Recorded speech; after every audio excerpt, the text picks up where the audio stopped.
काफी सारे जने बहुत सारी मात्रा में ऐसे होंगे कि जो भगवान का भजन भी मतलब मंदिर भी जाएंगे और तामसिक भोजन का भी आहार करते हैं। बिल्कुल नहीं, बिल्कुल मतलब इसे कुछ मंगलवार को हनुमान जी के जाएंगे, मतलब इसे कुछ नहीं होने वाला। सबसे पहली बात है हमारे आहार शुद्धि, मन शुद्धि। देहाती भाषा में कहते हैं जैसा खाओ अन्न वैसा बने मन। देखो, अगर हम शास्त्र की आज्ञा का पालन नहीं करेंगे और मनमानी आचरण करेंगे तो नरक जाओगे।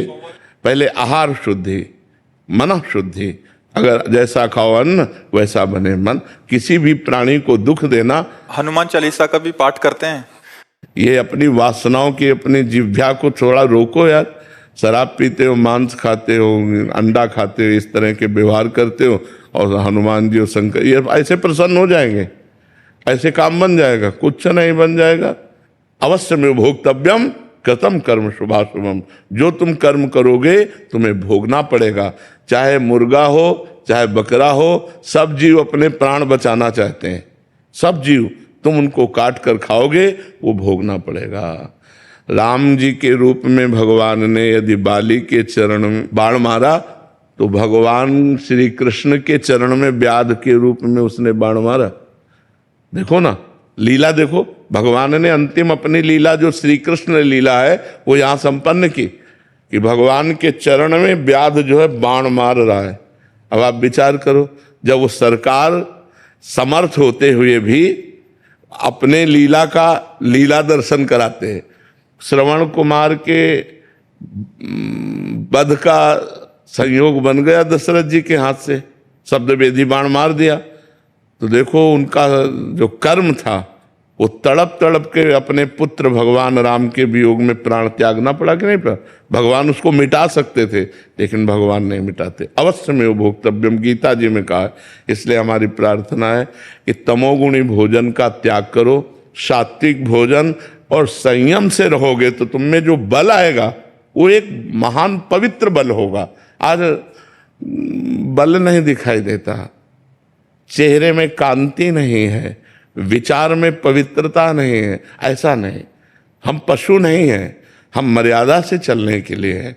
हमारी मर्यादा बनाई गई, शास्त्र मर्यादा हमारी कानून व्यवस्था है। यदि हम शास्त्र मर्यादा से चलेंगे, शास्त्र कानून से चलेंगे तो हमारा मनुष्य जीवन सार्थक हो जाएगा, नहीं तो निरर्थक हो जाएगा।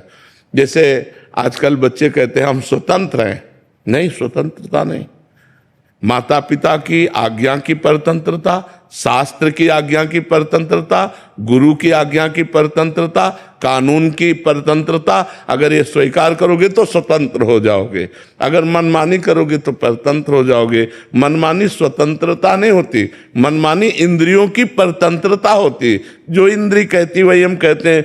आप अपने को स्वतंत्र समझते हैं, इंद्रियों के गुलाम, मन के गुलाम, तो स्वतंत्रता कहाँ है? स्वतंत्रता तब होगी जब हमारी बात पुनः समझ ले, शास्त्र आज्ञा के अधीन चलोगे, गुरु के अधीन चलोगे, संतों की वाणी के अधीन चलोगे। भगवान शास्त्र और संतों के रूप में विराजमान है तो आप स्वतंत्र हो जाओगे, माया मुक्त हो जाओगे। तो आचरण और भोजन, ये दो का बहुत बड़ा योग है। अगर हमारा भोजन ठीक तो हमारे आचरण ठीक होंगे, हमारे आचरण ठीक तो हम भगवान को प्रसन्न कर सकते हैं।